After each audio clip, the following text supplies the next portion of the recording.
Hello everybody, just Simon from the future here. I just wanted to say before we jump into this episode that it's obviously a lot going on with it in the news since we recorded this. We thought about updating it, but it just became too messy. What we will do is we will update this. We will keep you informed about this story. If you want that, let us know in the comments below.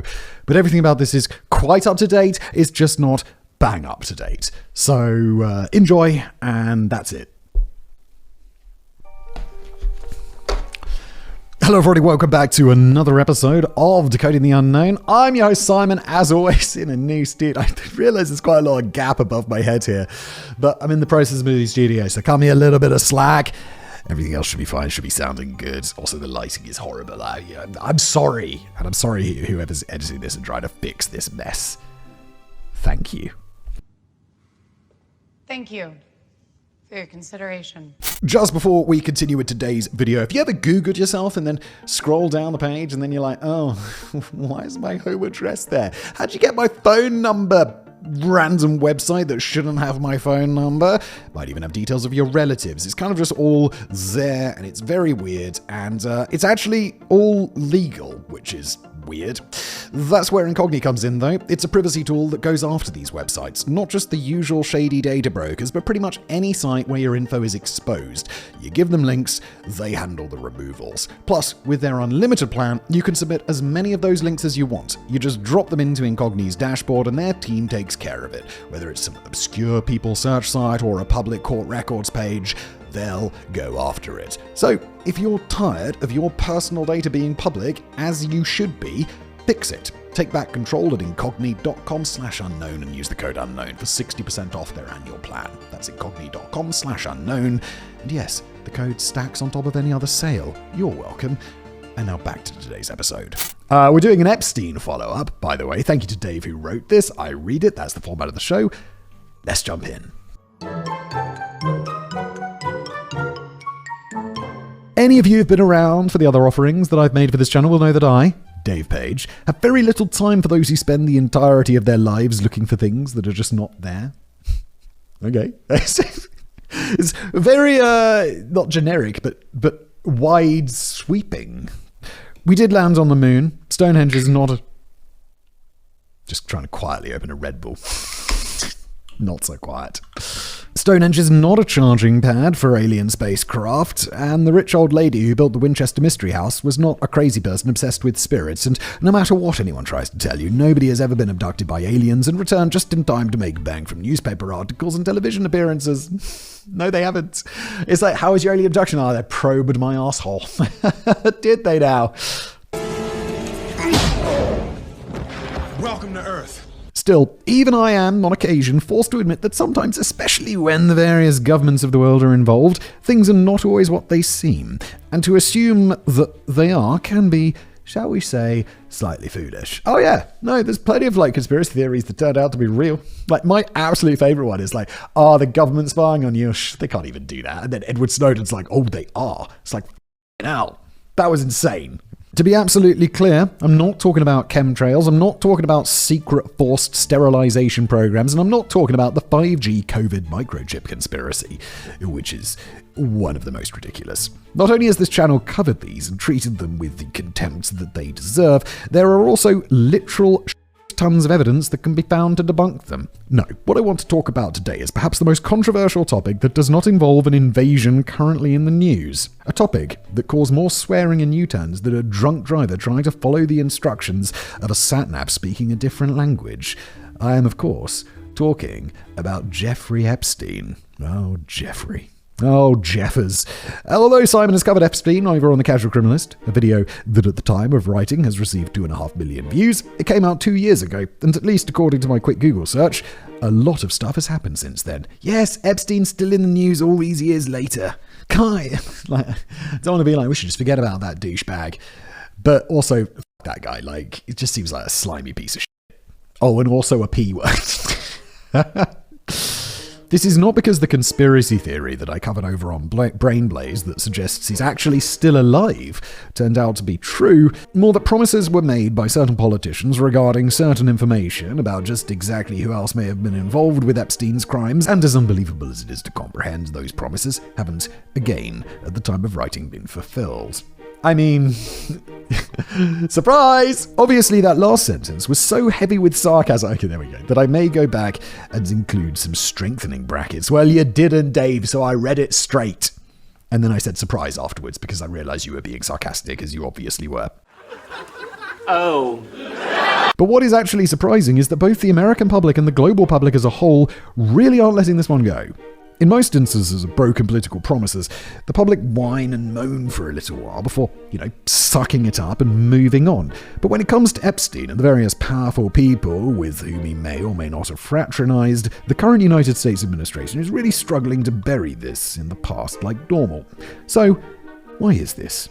Is there more to this story than we, the global public, or you, the American citizens, are being told? Oh, global public or American citizens. Yes, that's it. Just about everybody, isn't it? It is time for us to take a nice long look at the verifiable information we have so far, see if any of it has changed, and if it has, see if we can't figure out what that might mean. Yes, I have to say, I got a little bit lost with the Epstein story.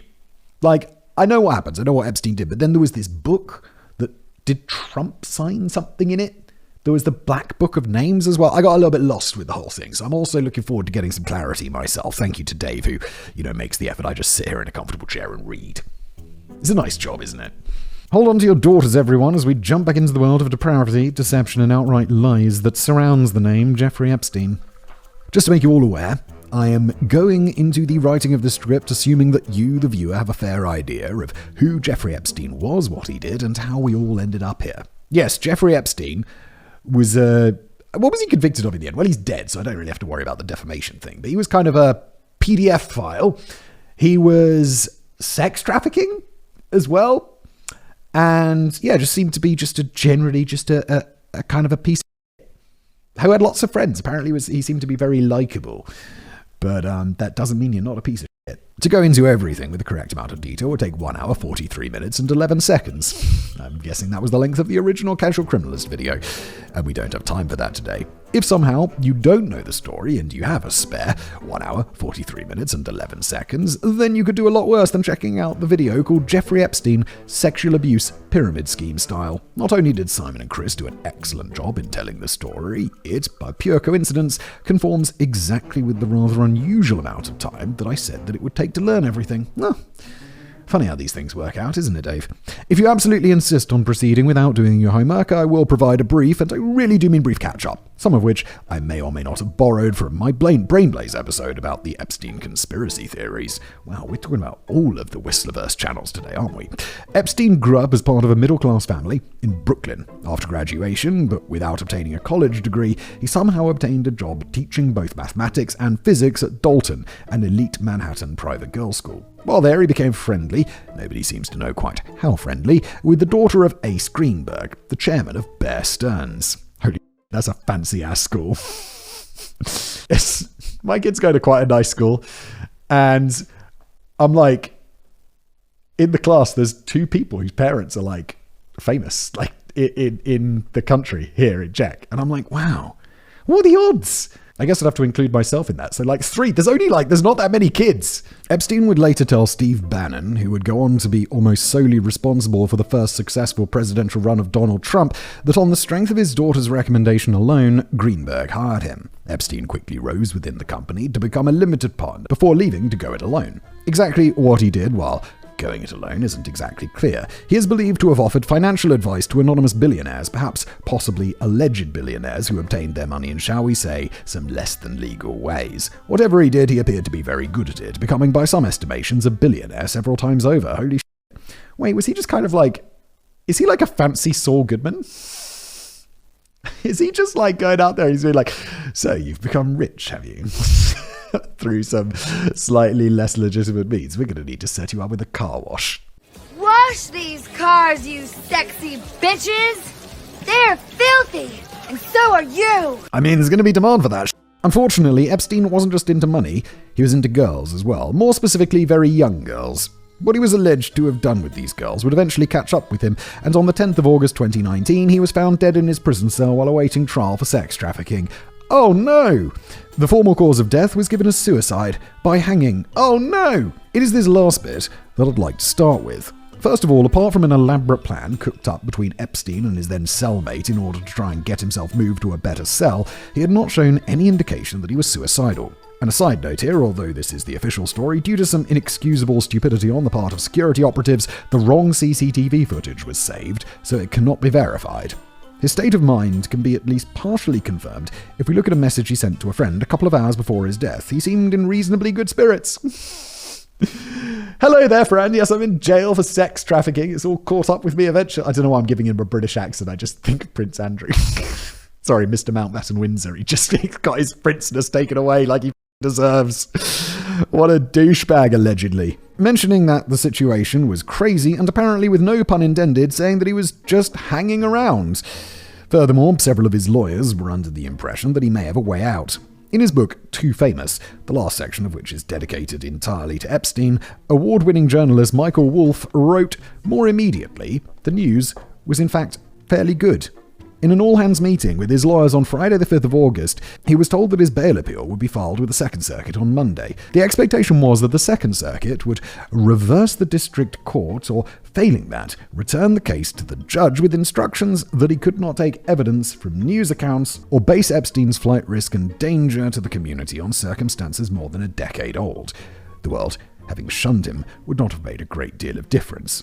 Those that he cared about would still meet with him in secret if he was granted bail, and as was seen during his time under day release during his previous prison sentence, he was more than capable of living life as he wished, even under what was meant to be extreme surveillance. Yes, it's funny what money will get you, isn't it? Speaking of surveillance, you would think, would you not, that one of the most notorious prisoners to be held by the American judicial system in recent years would have been under quite a lot of it, yes? I mean, surely the Department of Justice would want to make sure that everything was done by the book and absolutely nothing at all nefarious could occur. Wouldn't they?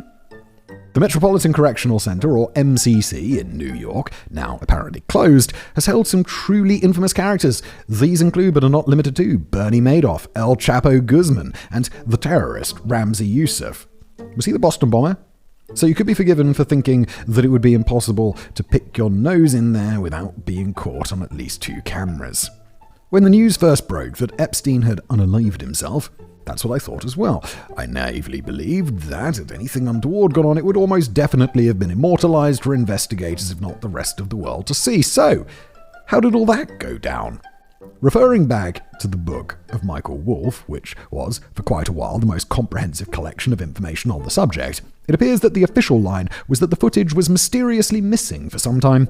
Later, it was discovered that several of the security cameras that would have captured anybody entering or leaving Epstein's cell were offline and had allegedly been like that for a while. Nevertheless, there was footage from one camera that very quickly became a matter of great interest to many people. Obviously, the only way to put this to bed forever was to release the footage from that camera to the world, and whilst being on the Joe Rogan podcast, the FBI director promised that this was exactly what was going to happen. To quote him, "You're going to get it, all that information, like that is literally what we are putting together. We're going to give you every single thing we have and can." End quote. That was said in July of this year, being 2025, if you're watching this in the future. The Department of Justice did exactly that. Anybody wishing to scrutinize the footage themselves was able to download an entire raw, unedited 10-hour video file straight from the DOJ website. Obviously, I've not sat down and watched the video in its entirety, but I know people who have, and to the casual observer, it certainly does seem to verify the claims that nobody entered or left the area, apart from one blurry figure who it's claimed was a prison guard moving some laundry. Moving some laundry around Epstein's neck. Case closed, right? Well, no. The problem with promising to release raw footage for anybody to dissect at their leisure is that many people will dissect it at their leisure.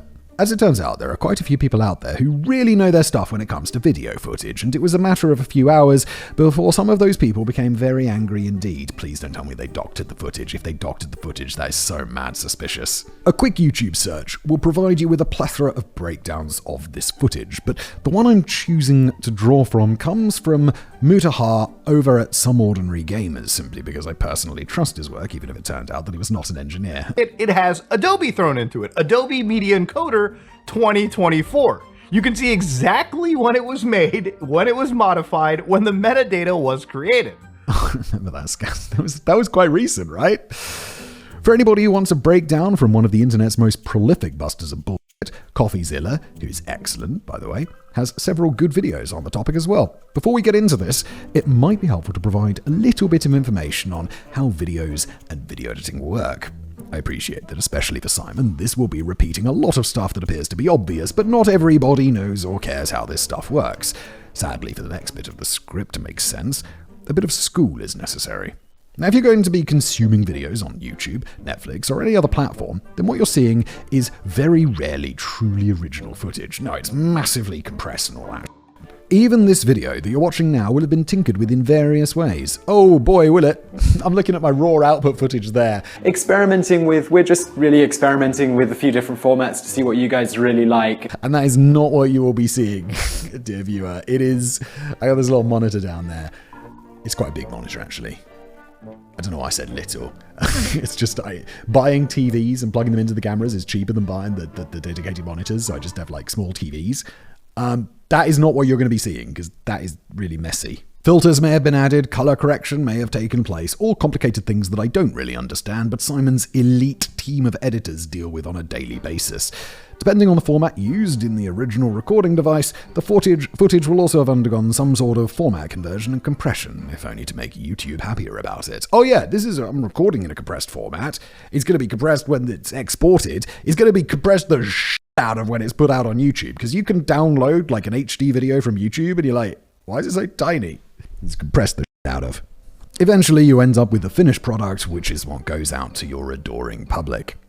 For an example of what Simon's raw, unedited footage looks like, go on over to the Blind Dave YouTube channel and check out the video called Anthrax Islands, the United Kingdom's biological warfare test site, uncut version. Oh yeah, I completely forgotten about that. For some reason, Dave does have an uncut one of my videos on his channel. I have no idea why that came about. It was a while ago now. Best boss I ever had. At this point, you might be wondering why any of this is important. Well, there are a couple of reasons. Firstly, the Department of Justice released 2 copies of their video. One of them was labelled as enhanced and was edited to look slightly sharper and clearer, and the other was listed as the raw footage straight from whatever recording device was connected to the camera. Secondly, if you choose to edit a video in any way, records of that edit, the software you used, whether or not you joined any clips together, will be kept in that video's metadata. If you were to download both the copies from the video from the Department of Justice and analyze them, the metadata from the raw version should be fairly uneventful. Because this is ridiculously easy to do, the deception fell apart quite quickly. Now let's take a look at what my chosen expert had to say. The first important thing that people who watch the entire video noticed is that there's a section of the video where it skips an entire minute. Note that this has later proven to be 3 minutes. When this was brought up, Pam Bondi, the US Attorney General, explained that this was a part of the system and a minute was lost every day at 12 a.m. when the date changed over, with President Trump later shaming a journalist for having the audacity to ask about it.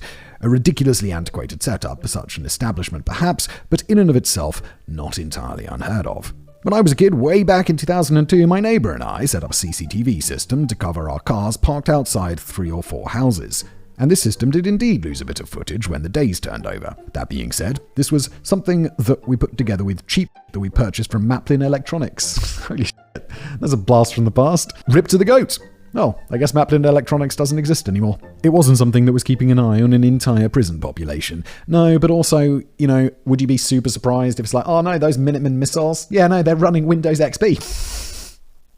Why, you wouldn't be surprised because it's the government. My computer's broken. Furthermore, if they knew the minute was missing, and why did they not point it out when they put up the video for download? A simple explanation would probably have helped. Something along the lines of, hey everyone, I know this looks sketchy as but we really had not upgraded the CCTV system since 1999, so there's a minute missing. It would not have done much to explain the other missing 2 minutes, but it would have been a start. If that had been the only problem, then people would have probably let it go, but it wasn't. A quick glance through the metadata shows that not only was the supposedly raw footage worked on with Adobe Premiere, something that would have been entirely unnecessary if you are uploading the footage that came straight from the original recording device, but it was not, in fact, one continuous video as promised. I'm not sure about this, but it's possible that the government website that they're uploading it to, whoever built it, was like, oh, it'll only accept like MOV files or whatever. And if the video that comes out of the 1999 security cameras, like some other format, then dropping it into Premiere and then exporting it as a MOV file or whatever is something that I would do. So I don't think that's a slam dunk exactly. Two files had, allegedly, been joined together. Now, if I were a skeptical individual, I might suggest that if there were a bunch of people out there who, in order to prove to the public that there's no way that anyone could have got to Jeffrey Epstein without being spotted, had released a video as their only evidence, and that video showed clear signs of being tampered with, then those people could not be considered entirely trustworthy. But who cares what I think? I already told you that I don't know a great deal about videos or video editing.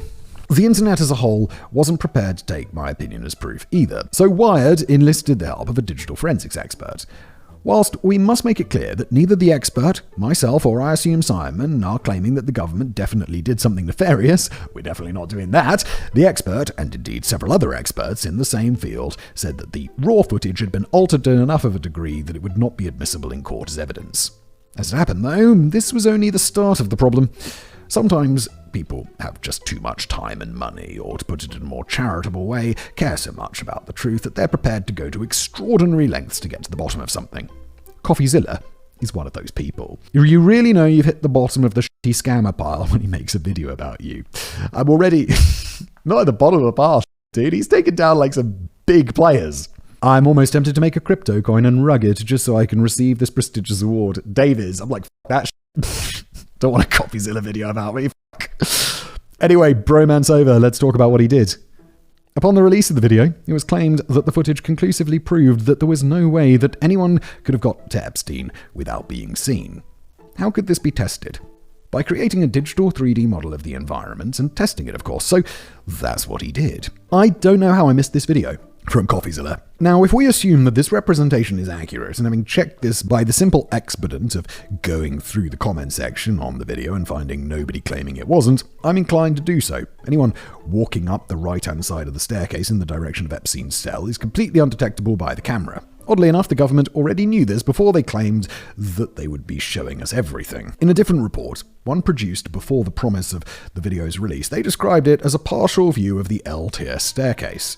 If you want more, here's just one more thing before we move on. Although it was claimed that there was no way of accessing the stairway without passing the camera, it turns out that there was another door completely out of camera view. All in all, not very convincing, in my alleged opinion. Indeed.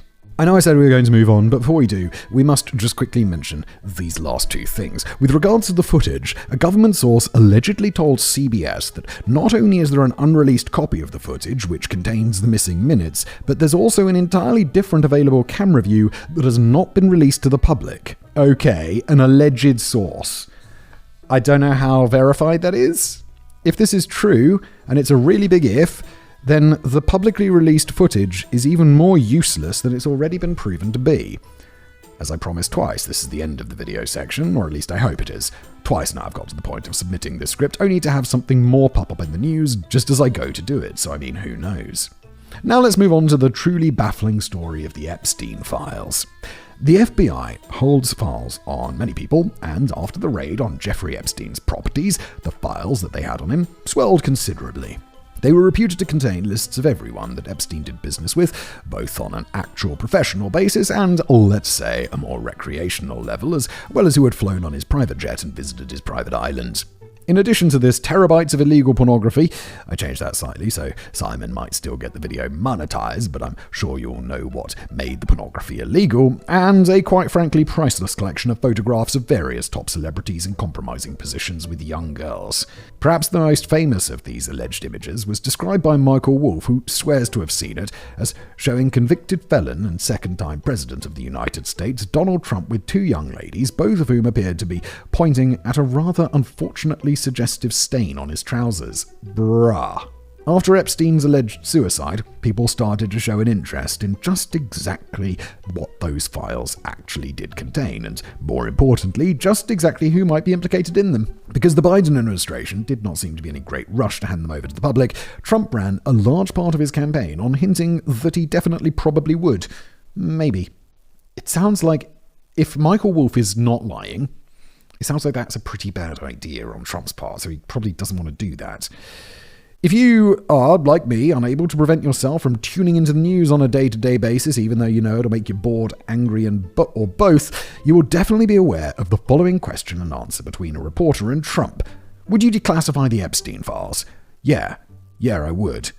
This clip fragment made the rounds, usually under titles such as Most Transparent President Ever. The thing is, there was much more to the clip, and it went like this. If you became president, and you can answer yes or no to these, would you declassify the 9/11 files? Yes. Would you declassify the JFK files? Yeah, I did. I did a lot of them. Would you declassify the Epstein files? Yeah, I guess I would. I think that less so because, you don't know. You don't want to affect a lot of people's lives with phony stuff because it's a lot of phony stuff with that whole world. Couchy. Nevertheless, J.D. Vance told Joe Rogan that, quote, we have to release the Epstein files. Trump got back in and people wanted to know where the files were. And that's where the strangeness started. Well, that's not true. The whole thing was beyond strange already. Perhaps it would be more accurate to say that this is where the insanity started. I think something like this, like if you say, okay, yeah, I'm running for president, I'm going to release the JFK files. And then you get to the Oval Office and they're like, all right, come with us. We're going to go to the secure room and tell you all the secrets. We're going to tell you, you got to sign that nuclear football over to your name. And then we got to tell you about JFK. And then there'll be like something about JFK and they'll be like, holy shit, we cannot declassify that. Good Lord. And therefore, time for a timeline. To begin with, things actually looked quite promising. Attorney General Pam Bondi promised full transparency, promising that the new administration were going to make sure that everything was going to come out to the public. Then, in February of 2025, several influencers, including conservative political commentator Rogan Handley, also known as DC Drano, social media content creator Chaya Raichik, and conservative political commentator Liz Wheeler, absolutely none of whom I've even slightly heard of, but Google assures me they're indeed real people. Yeah, I was wondering, wait, am I supposed to have heard of these people? I've never heard of any of them. Who are they? At first I thought political commentator Rogan was Joe Rogan, but it's someone else. Who the fuck? DC Drano? Oh, is that like draining the swamp sort of thing? DC draining something? They were invited to the White House for a cheap press trick. A deeply historic unveiling of never-before-seen information. A couple of hours after they were all photographed leaving with nice shiny binders labelled The Epstein Files Stage 1, the Justice Department uploaded them all to their official website. For about 10 minutes it all looked good. It wasn't until people actually started to have a proper look at just what was published, and very quickly they realised that almost everything had been in the public domain for years. To be fair, the Justice Department didn't really try and keep this a secret, posting this alongside the download link on their website. Quote, the first phase of declassified files largely contains documents that have previously been leaked but never released in a formal capacity by the US government. So as you can probably imagine, people were pretty pissed. Even some conservatives took to social media to voice their displeasure. Republican Anna Paulina Luna said, get us the information we asked for, in all caps, with an exclamation point. And then podcaster Dan Bongino, who would, just a few months later, be second in command at the FBI. What? Really? He said, this isn't about Epstein or 9/11 or JFK or RFK. It is, but it isn't. It's about a bigger thing. If you're lying about that, you're lying about everything. Who is on the Epstein tapes, folks? Still, this was only phase 1. Things would get better soon. Right? Bondi would write to the director of the FBI, Kash Patel, presumably the phones were all down that day, to insist that probably an email, right? To insist that the Justice Department be sent anything and everything relating to Epstein by the end of the week. It also maybe puts it in writing on purpose to have the paper trail and see, like, on this date I said this. Because when it's a phone call, you'd be like, oh, well, he said this. It's like, no, I didn't. Much more deniability. I had not read the letter. I don't know if the whole thing is available online, but it must have been a banger because Patel wrote this on Twitter the same day. If there are gaps, we will find them. If records have been hidden, we will uncover them. And we will bring everything we find to the DOJ to be fully assessed and transparently disseminated to the American people, as it should be. Credits where it's due. It's a great tweet. I always run out of space when I try to write anything good. Still, tweets are cheap. Would anything actually come of this? On February the 21st, in an interview with Fox News, Bondi gave perhaps the most exciting update so far in this saga. When asked by John Roberts, DOJ may be releasing the list of Jeffrey Epstein's clients, will that really happen? And she said, it's sitting on my desk right now to review. That's been a directive by Donald Trump. I'm reviewing that. I'm reviewing JFK files, MLK files.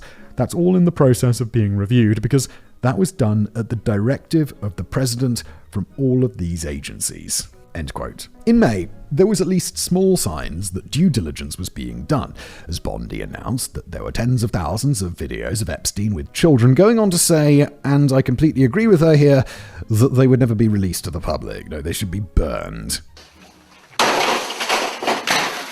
Transparency's great, but that's not necessary. And to the handful of people online who have insisted vociferously that they should be released, I hope with every fibre of my being that you end up on the same list as the subject of this video. Sorry about that. Let's move on. Yeah, if those videos exist, we just need a judge or someone to sign like that affidavit or whatever saying that, yeah, this exists. It is what you think it is. And now we've destroyed it. At this point in the game, even I, someone who has been deeply and publicly skeptical of anything with Trump's name even close to it, administration would be, if not exactly forced, then heavily coerced into doing the right thing. And boy, was I in for a surprise. I had not been so wrong about anything since the time I predicted that the British could not possibly be so self-destructive as to vote leave in the Brexit referendum. Oh, Dave, you underestimate your countrymen. On July the 7th, the FBI and the Department of Justice released a joint statement in the form of a memorandum. It's a little wordy for a quote, but I think it's important enough to include.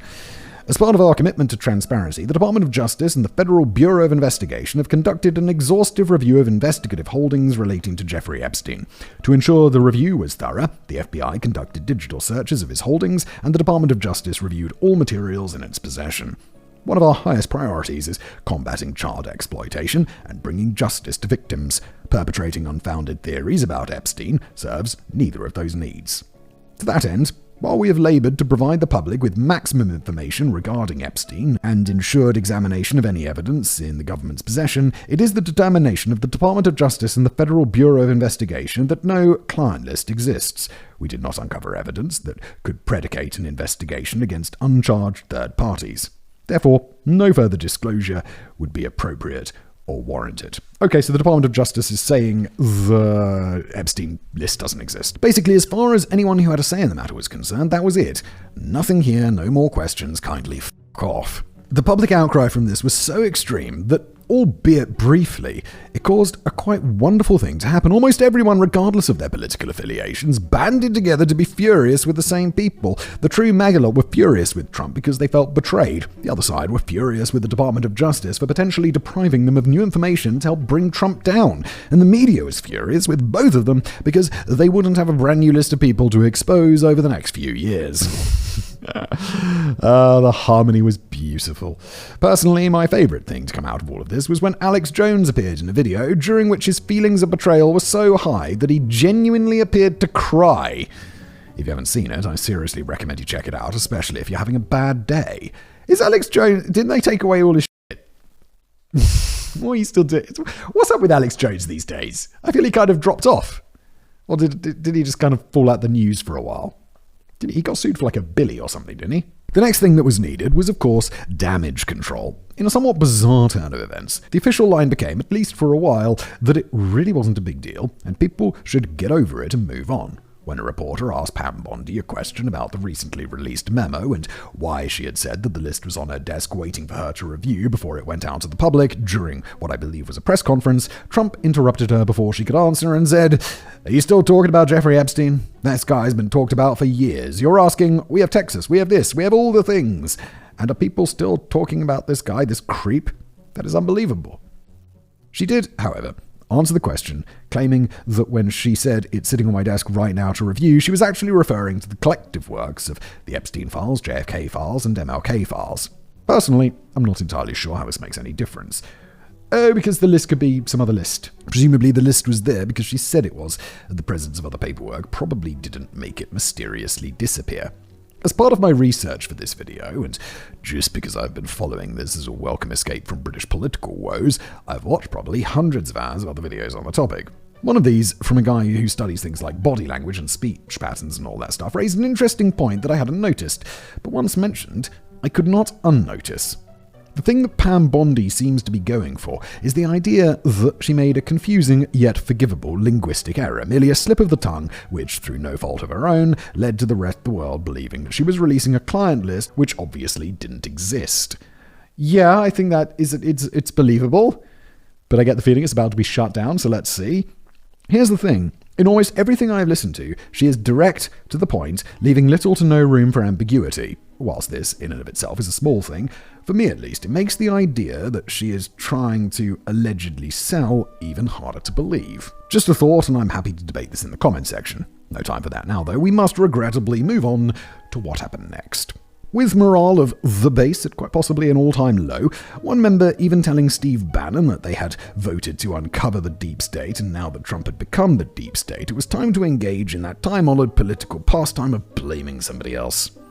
As soon as a rumor began floating around that the president himself appeared several times in these unpublished files, a rumor that I believe was started by Elon Musk after their very public falling out, suggestions began to be made that actually none of the information could really be considered credible. In an interview outside Air Force One, Trump said that in his view, the files had very likely been made up by James Comey, Obama, and the Biden administration. Dude, this is a weird though.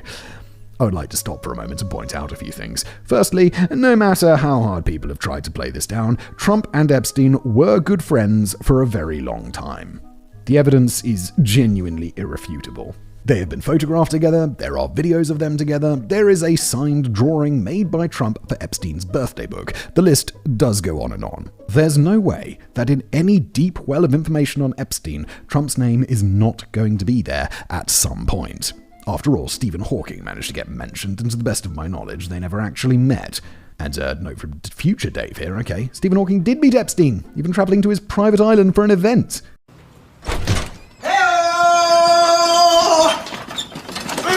What's up, bitches? What? Okay. An email obtained by the Miami Herald indicates that Virginia Guthrie, an Epstein accuser who tragically resorted to taking her own life, said that the renowned late physicist had also participated in an underage orgy during a visit in 2006. Holy shit, what? Given that by 2006, Hawking could only communicate by twitching a muscle in his cheek, this to me seems at least unlikely.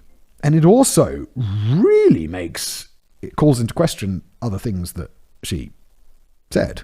Nevertheless, it does not detract too much from a point I was making.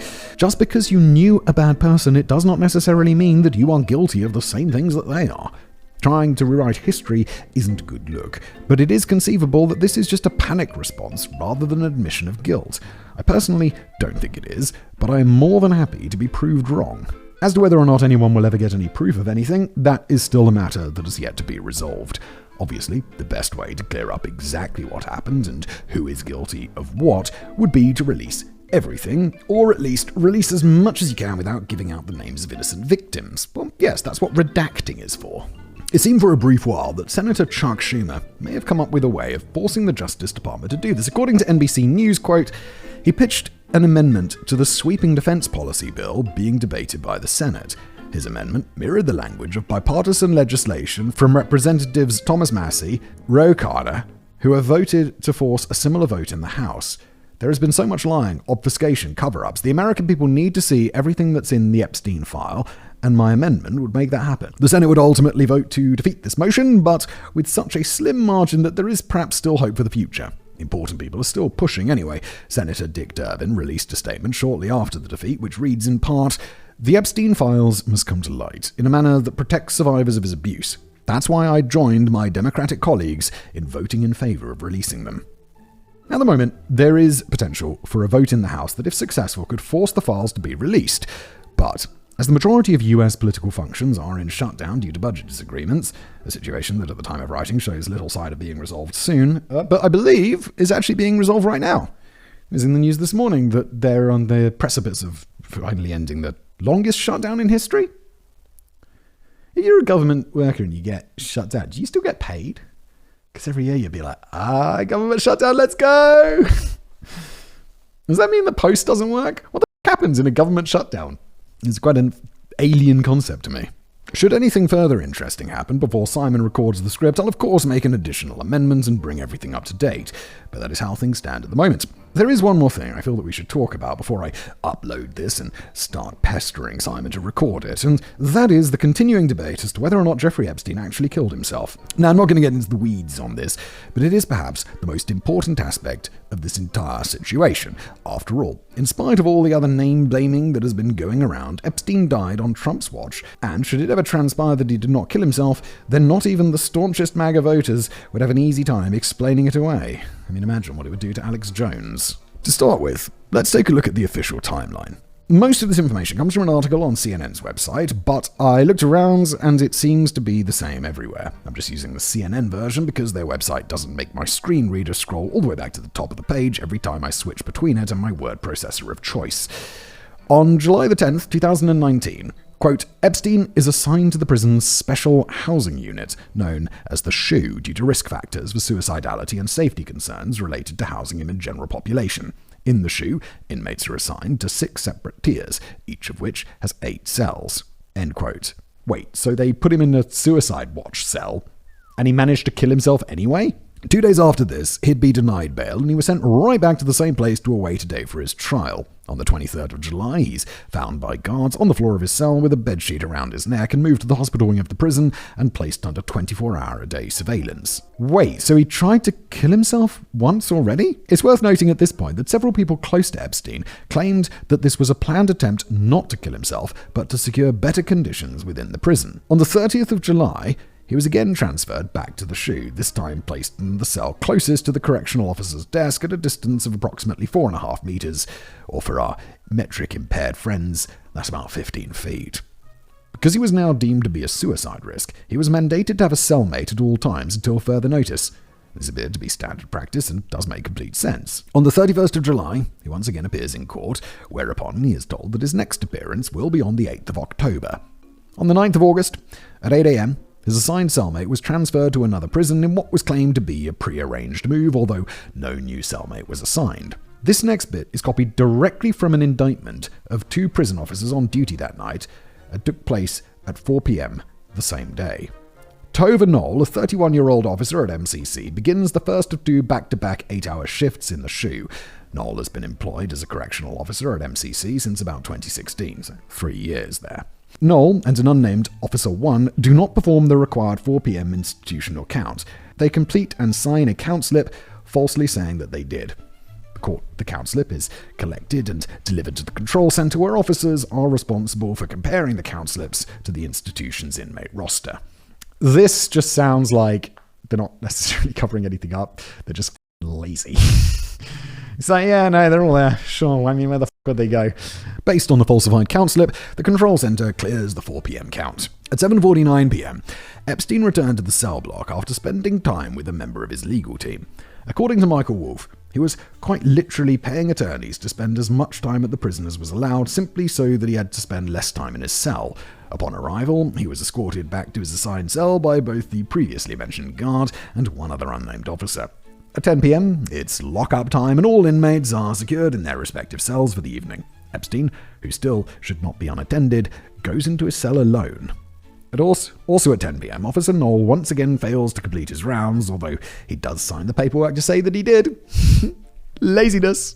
Of course, this led to the check being registered as complete in the control room. At 10:30 p.m., Knoll was seen on the CCTV walking to the entrance of the area where Epstein's cell was located, before quickly returning to his desk. Throughout the night, both he and another guard would continue to falsify check records, spending their time sleeping, chatting, browsing the internet, one of them even reading an article about Epstein, basically doing anything apart from the job that they were being paid to do. It's gotta be bad. It's like you're slacking off, like to the extent that you could definitely get fired. And then it's like, fuck, someone killed themselves. This is definitely all gonna come out. Fuck. At around 6 a.m. the next day, just after in fact, breakfast trolleys are delivered to the SHU, and at 6:33, Epstein is found unresponsive in his cell, apparently having hanged himself with a strip of bedsheet. He'd be taken to hospital and pronounced dead on arrival. These really do seem to be the facts, as we know them, or at least some of them. Anything after this is mostly just conjecture, and oh god, isn't there a lot of that around. If you were to take a look at my YouTube history, you'd be forgiven for believing that I was one conspiracy video away from joining the David Hatcher Childress fan club. I even had one video show up in my recommended feed the other day suggesting alien involvement. But I chose not to click on it. That way I could carry on happily believing that it was definitely a joke, and at this point, finding out that it wasn't could have tipped me over the edge. Ultimately, though, it all boils down to the same thing. No matter how you get there, almost everyone who is not prepared to accept the official version of events believes that Epstein was killed because he knew too much about too many important rich people. But is there evidence? Well, some people think that there is, and one of those people is former New York City Chief Medical Examiner Michael Barden, who was hired by Mark Epstein, Jeffrey's brother, and was present at the autopsy. While speaking to Fox News, he said, "I think that the evidence points towards homicide rather than suicide," Barden, a former New York City medical examiner who was present at the autopsy, told Fox News.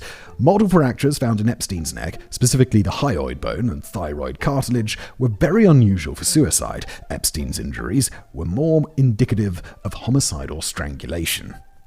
Barden has become somewhat of a celebrity in his own right over the years, often being called up to give his professional opinion on various cases. He was also a defense witness in the O.J. Simpson case, so make of that what you will. Well, OJ's dead now, right? Because he definitely did that, right? After he went public on Fox, the current New York City Chief Medical Examiner, Barbara Sampson, whose office performed the autopsy, reiterated her findings. "Our investigation concluded that the cause of Mr. Epstein's death was hanging and the manner of death was suicide." So, the first dude was present at the autopsy. Okay. But he didn't conduct it. We stand by that determination. We continue to share information around the medical investigation with Mr. Epstein's family, their representatives, and their pathology consultant. The original medical investigation was thorough and complete. There is no reason for a second medical investigation by our office. For many people, though, myself included to some degree, things don't quite add up. Too many things are just off. Little things like reports that no one from the FBI arrived at the scene until around 5 or 6 hours after the body was found, evidence photos allegedly not taken in accordance with protocol, and suggestions that by the time the scene of the incident was properly examined, things had been moved around and the area had not been properly preserved. Again, not utterly damning things individually, but when you combine them with the conveniently malfunctioning CCTV system, the Department of Justice lies about the released video footage, and the way the current administration genuinely seems to be doing everything within their power to make the whole situation go away, and the simple plain fact that the sudden death of Jeffrey Epstein just before he was about to be involved in a tell or die, excuse the pun, court case, we do appear to have somewhat of a perfect storm. If you'd ask my professional opinion, as an occasional Decoding the Unknown writer, long-time obsessive over internet mysteries and general skeptic, I'm afraid I would be forced to come down on the side of the conspiracy theorists. Yeah, I don't know what's up here, but something is up. There's definitely something weird going on. There's too many coincidences. What do you think, Simon? I'd be interested in your thoughts on this, especially as you are usually as skeptical about conspiracy theories as I am. Everyone else, feel free to attack me in the comment section. I'll be waiting for you. And that, ladies and gentlemen, Simon, brings us back to what I think is the end for today. This was a hard one to get through, and not just because the news keeps changing seemingly on a daily basis.